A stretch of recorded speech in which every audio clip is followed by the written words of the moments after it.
welcome to the Gentleman's Guide to Vampires. This video is about Clan Malkavian. Clan Malkavian being a particularly strange clan, very difficult to quantify, very difficult to stereotype, because they don't really have anything in common with each other, except insanity. But to say Malkavians have insanity in common with each other is a bit of a loose term. One person who has schizophrenia has a very different voice in his head to the next person with schizophrenia, and that person's voice is probably telling them to do very different things to the next person who's got schizophrenia. And the person who has depression has got depression that's been brought on by something very different to the next person with depression, that manifests very different symptoms to the next person with depression. So saying Malkavians have insanity in common is like saying I have eating in common with another YouTuber, let's say Tetsuo, and whoever, because we all have it. Like all Malkavians have their own little branch of lunacy, but that doesn't mean they have anything in common, and indeed there is not a more individualistic clan to be found than Clan Malkavian, despite for the fact they do have their Malkavian madness network. The one thing that binds all of them is the slow, sluggish vitae coursing through their dead veins that is somehow communicative with other members of the clan, a telepathy, as it were, that some members of the clan are aware of, some are not, but it links the Malkavians in a way that the Tremere blood bond, the Atomite blood curse, the Giovanni family ties never possibly could. Despite that, members of Clan Malkavian are definitely individualistic. They are embraced from all manner of walks of life. One Malkavian may tell you that they only embrace people who are already insane, but if that's the case, why do they become so utterly unhinged upon their embrace when they weren't before? Another Malkavian may say that they only embrace artists, people with, thoughts that go beyond the basic normal life, the basic perceptions of human minds. But if that's the case, why do you sometimes get hitmen embraced by Clan Malkavian? Why do you sometimes get, construction workers? Why do you get emo teens embraced by Clan Malkavian? Why do you get anyone embraced by Clan Malkavian? Why? Because they're the most individualistic clan in the masquerade. Let's have a bit of a history lesson. Clan Malkavian first came about from an appropriately named antediluvian by the name of Malkav. Malkav was a seer. He was a thinker. He was a doer. He was a passionate man, and he had cause to question all of the secrets that were ever held in front of him. The biggest secret to him was one that Cain held. So he approached Cain one night and he asked him, he said to Cain, "Why was it that when God offered you forgiveness for slaying your brother, you turned your back on him? Why was it that when God offered you the chance to walk in the light of day, you chose to walk in the dark of night? Why was it that even when your brother Abel was begging for forgiveness, begging for mercy, you proceeded to smash his brains out?" Cain thought a while, not long, and proceeded to curse Malkav with insanity. Why? Because he did not know the answers, but at the same time neither would Malkav, and Malkav would never know the answers to any of his questions again, and yet at the same time he would know the answers to every question in the world, and such knowing broke his mind. He knew all of the answers but none of the questions, and despite succour offered to him by his brothers Set and Sorlot, he became a raving mess, a seer of great power from time to time, but also a deranged maniac from others. And Sorlot went out and tried to find a cure for his deranged brother, never returning, leaving Malkav to the tender mercies of his brother Set, and eventually Malkav grew to such a state that he sunk into torpor. Some say below Jerusalem, some say in a more remote location, but needless to say, all of his childhood, all of his childish childhood, all the way through to the neonates of the final night, share the insanity of Malkav. The answers, they can see the answers, they have the discipline of Auspex, they can see things that are just beyond reach, but do they know the questions that lead to those answers? Who knows? The Malkavians were one of the founding clans of the Camarilla, one of the biggest sects in the Masquerade era of vampire. But that's not to say there weren't any Malkavians that joined the Sabbat. Interestingly enough, the Malkavians designed the heralds of the clans that live on through to the final nights, including those for the Independent and the Sabbat clans, despite what the Clan Toreador may say about their innovations. But going back to the fact that the clan was split asunder when the Sabbat and the Camarilla were formed, sure, you had Brujah Anti-Tribu and Brujah Pure clan members, you had Ventru and Ventru Anti-Tribu, hell, you had La Sombra and La Sombra Anti-Tribu. But the difference between those clans and Clan Malkavian is you could tell which half was the true clan that upheld its values from before the sects were formed.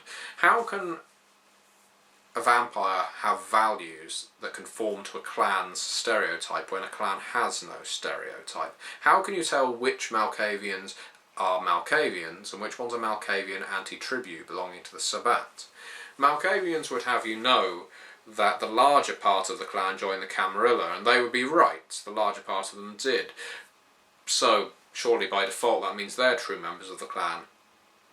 And yet, they only did so after 6 Methuselahs of Clan Malkavian concocted a ritual, a mental block, that made Malkavians forget. It made them forget dementation. Dementation is a discipline closely guarded by the Malkavians that can allow you to trigger the insanities of others, trigger the passions of others, incite riots and cause merry havoc.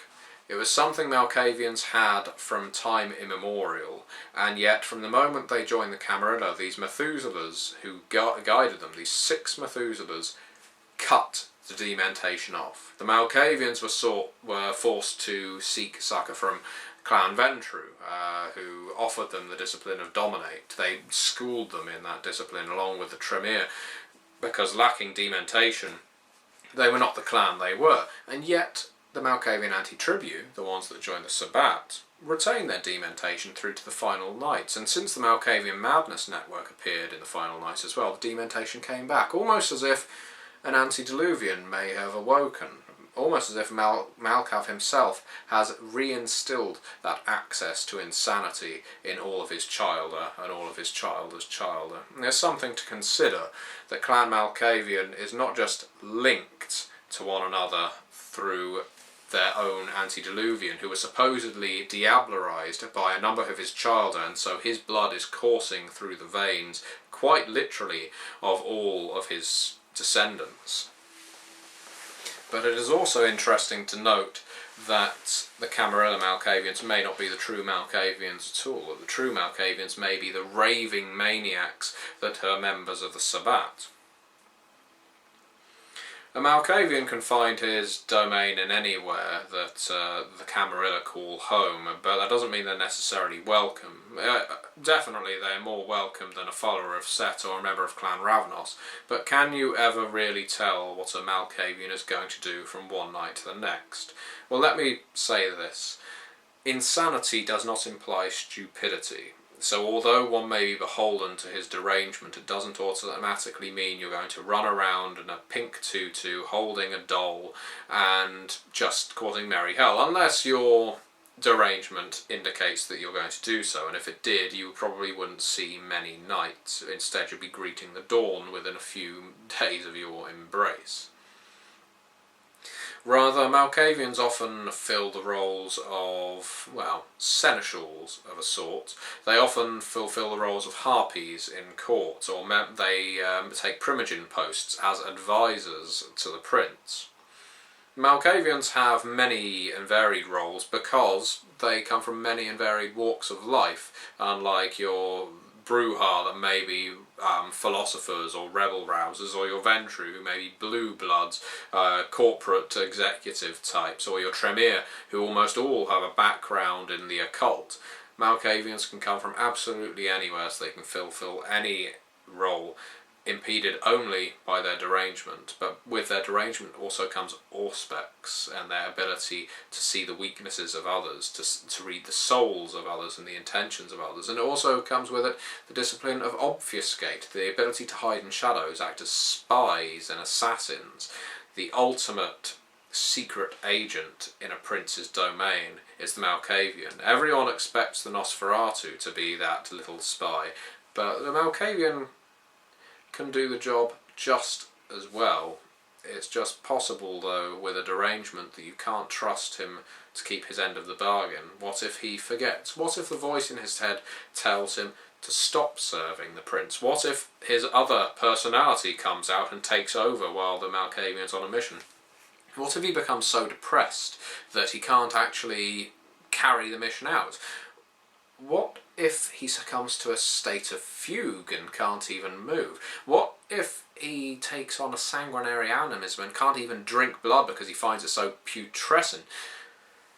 Malkavians are very difficult when it comes to relying on them, but when you know a Malkavian, once you get to know him, once you get to trust him, a Malkavian is a friend for life. Just as Clan Nosferatu are a clan that sticks together in more ways than one, and is also a clan that if you befriend them, if you treat them well, they will treat you kindly in turn. The Malkavians are the same. Often prejudiced against, but strong allies should they have cause to actually follow you into battle. So that's Clan Malkavian. A clan of lunatics, with nothing in common with each other whatsoever, except for the fact that they are all utterly insane, and the power of their antediluvian is coursing through their clogged arteries, joining them all together, Anti-Tribu and Camarilla clan, all at the same time. And if that doesn't scare you as a vampire player or a vampire storyteller, it should, because there is no clan other than Clan Malkavian that shares that common bond. You could say the Zemisi. There are no Zemisi in the Camarilla. There's about 5 or 6 Zemisi that are independent.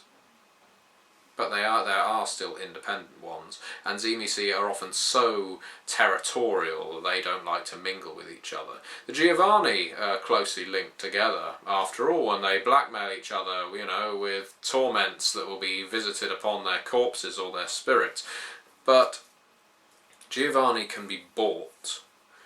Giovanni can betray each other. The Malkavians are linked by blood on a wholly different level than any other clan. So bear that in mind if you run a game with them in, or should you be a player. If you insult one Malkavian, you may well find yourself insulting 20 others.